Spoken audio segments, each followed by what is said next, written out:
Today's TED Talk speaker is Senoj-jay Givans. He is a senior here at the University of Texas and is a distinguished athlete on the UT track and field team. He won the Outdoor National Championship in 2015 in the 100-meter race, making him an Outdoor All-American. He has the school's indoor record for the 60-meter race with a time of 6.57 seconds. He ran this time in 2015. He also holds the outdoor school record in the 100-meter dash with a time of 9.96 seconds, which he ran just this last year. Please welcome Senoj-jay Givans. Hi, I'm Senoj-jay Givans. Today we'll be taking an in-depth look into human locomotion. As is obvious, humans locomote. Firstly, I will go ahead and define the concept of locomotion and how it relates to human development. Locomotion can simply be defined as the act or ability to move from place to place. Simple, right? As it relates to human beings, well then it gets a bit tricky. In order for humans to fulfill our purpose in life or even on a day-to-day basis, such as getting to work, some form of locomotion is necessary. The problem with this is that we are not born with an innate ability to sprint across the road, to avoid being hit by a car, or jump over a puddle of water. These qualities must be learned and must be learned in stages. In this talk, we will discuss the step-by-step progression of a newborn baby who has no ability to walk to a grown adult who is able to locomote or move, and move really fast. To make this interesting, we will look at myself and my progression from a tiny baby to a college and elite level sprinter who is, of course, able to move really fast.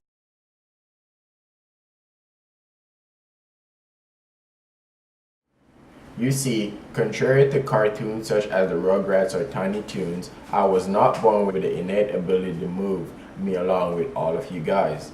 We had to take the long, hard way.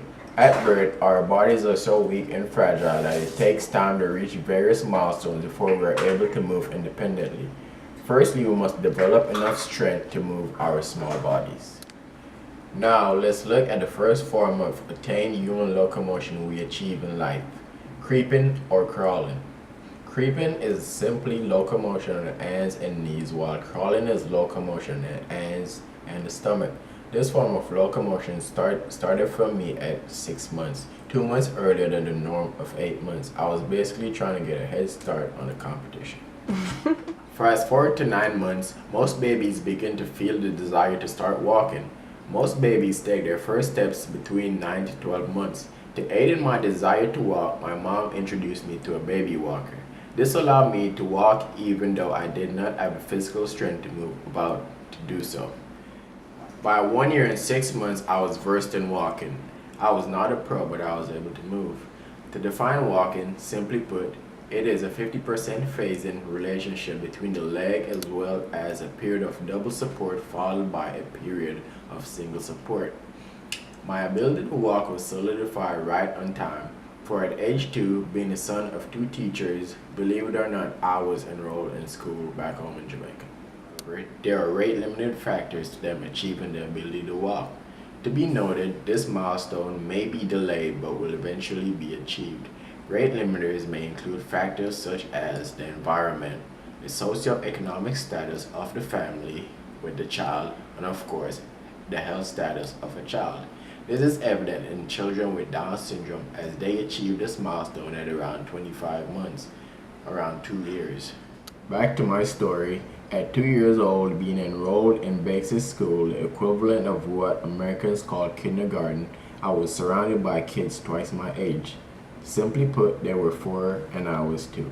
The major difference between me and them, however, was they were able to run, I wasn't.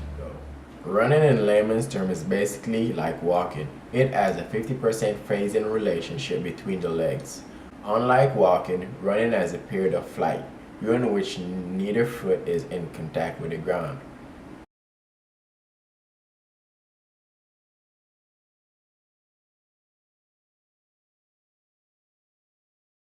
Fast forward to 2 years and 6 months of age. Being around a population of older kids, I was able to excel, and by 3 years of age, I was running.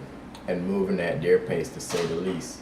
To get to this milestone, however, was no easy feat. I had to endure countless falls and bruises progressing through the stages from running like this.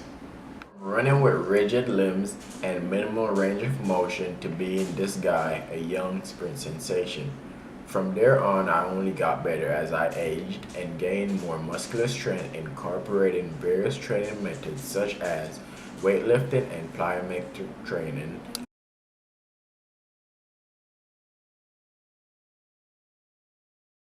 I continued to excel. Now, let's consider the variation at different levels of running. To be noted, firstly, running consists of three phases. The support phase, which allows the body to absorb the impact forces of a foot strike.